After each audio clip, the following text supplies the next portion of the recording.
Hi everyone, I hope you're doing well. Before I begin this video and you'd like to use OCD Recovery's coaching services, please reach out to Phil at ocdrecovery.com and he'll get back to you as quick as he can. So yeah, today guys, I wanted to speak about HOCD and some questions that I normally get with my customers. And the main one is, Elliot, what if I actually am gay, right? And with this, I say a few things, and let's break this down now. So say you was gay, right?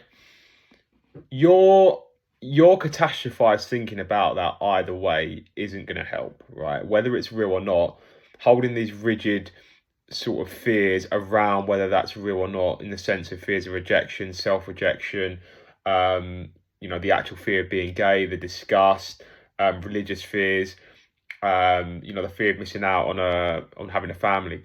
Like, holding those fears in such a rigid way, regardless, is going to be a problem.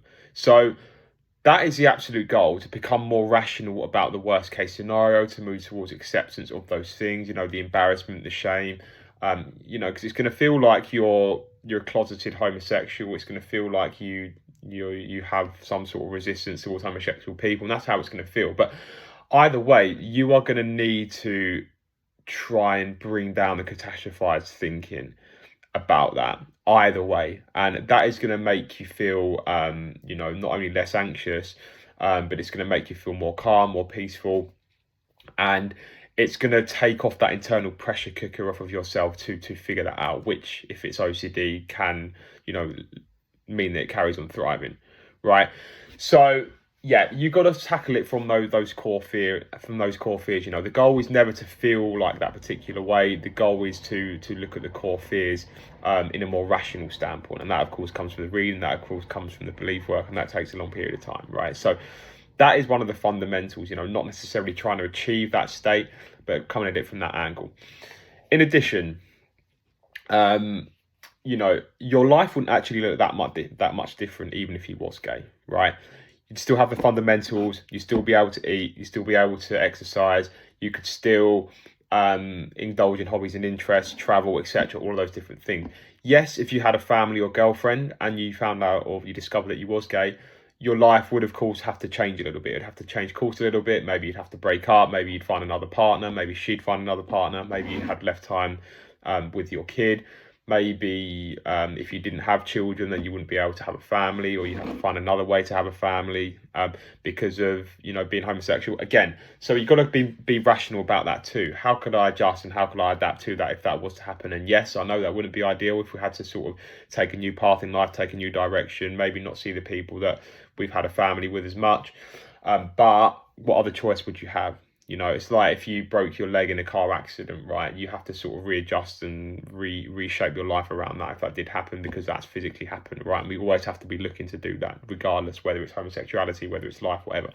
So there is also that element to that too, all right? So your life isn't actually going to be that different, like I said. And if it isn't that different, then it doesn't make sense to be catastrophizing this fear of, what if I actually am gay, at the same time as well, the actual, fear of being gay is essentially just being attracted to somebody of the same sex rather than somebody of the opposite sex. It's just a different shell. It's that same sensation of sex that we will have, regardless, whether it's with a man, whether it's with a woman. Typically speaking, it's going to stay broadly similar, right? So you can't make it out to be this sort of alien experience, when in reality it's just a sexual preference and who you're attracted to. And yes, I know it feels like that, but it isn't inherently, right?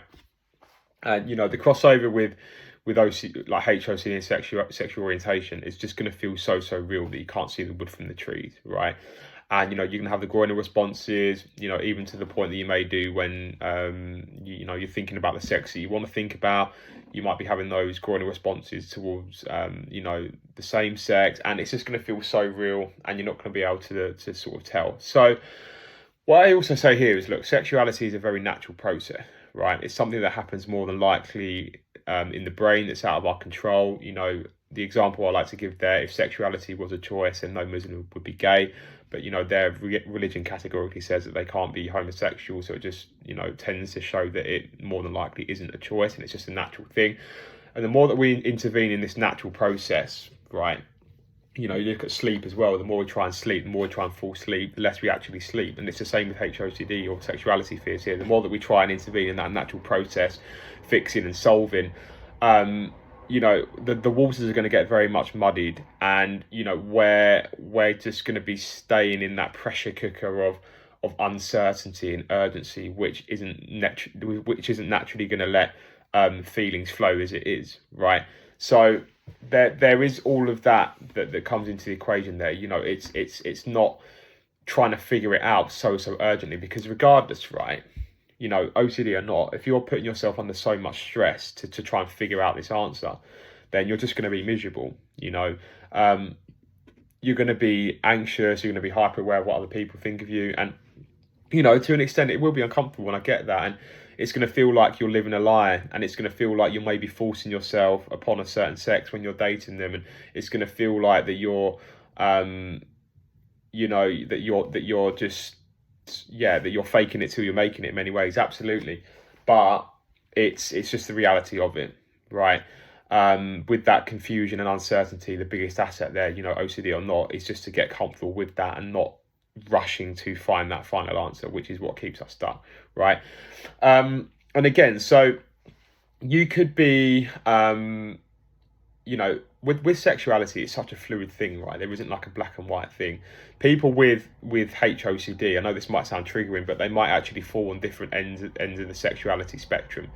So even though there is that crossover with real life, what could actually be going on is somebody with HOCD might actually also be, bisexual or actually gay, and they might, all be having these doubts and things like that anyway. And what I say to that is, look, yes, it is your perspectives, but I'm not going to necessarily stop people from dating the people that they want to date, whether they're coming in because they're confused about their sexuality and they want to date men and they want to date women. I encourage people to do that. I don't force them to do that. If they do want to date somebody of the same sex, they can. If they want to date somebody of the opposite sex, they can as well, as long as it's not coming from that angle of, I'm doing this just to figure out and get that final answer, right? Of course, I know from a life structure standpoint, especially for me, dating the same sex is very beneficial for me in my recovery journey and my faculties that I navigate my life through, and finding women attractive. So I sort of went down that path. I pushed my life in that general direction best as I can. Yes, there was an element of taking the risk there, but that's what I did. Somebody else with HOCD might also genuinely want to go towards that person of the same sex, right? And if it's not as like a compulsion, then yeah, absolutely, I say you can do that. Again, I don't set that as an exposure, because you don't necessarily need to expose yourself to that thing. In some cases, or in many cases with HOCD, it's like with harm OCD, the exposure isn't to go and kill someone, right? But the reality is that I know that sexuality is such a fluid thing. So if the person did want to do that, they can do that, right? And with sexuality as well, like, what I tend to say is here, look, if you've got this urgent need to figure it out, so you're Googling, you're constantly trying to work out what you are, what's your identity, who are you, if you're trying to work that out and you're still embroiled in that cycle and you actually want to get more of an answer anyway, that internal searching and wanting to work it out is just not going to help either way. So what I say is, look, you need to try and cut out all that chasing. You need to almost let it come to you. When you've dropped those safety behaviours and compulsions and the ways in which you're chasing certainty, when you've dropped all of that and you sit with that discomfort, then you can be in a better decision to sort of take your life in that general direction that you want with dating, whether it's the same sex, whether it's the opposite sex. If you're still embroiled in the cycle of trying to fix and trying to solve and trying to work out, by default, that is just gonna turn up that pressure cooker and make you more anxious and make things even more murky than they probably could be otherwise. So that's what I tend to say is, look, cut out all of those behaviours, just sit with that discomfort.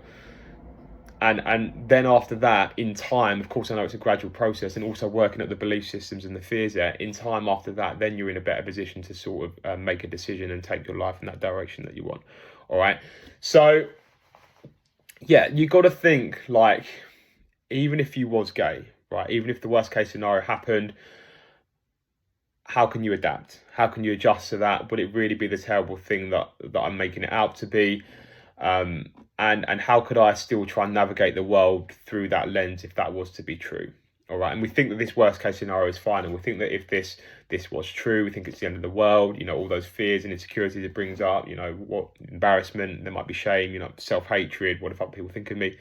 It's still important that regardless of whether it's OCD or not, you still do work on those things by default, right? You know, even people who are gay, who are actually gay, have had to work on those things in order to live life more efficiently and be more in peace with themselves and be more in peace with the world around them, because otherwise they're just going to be in that internal pressure cooker, right?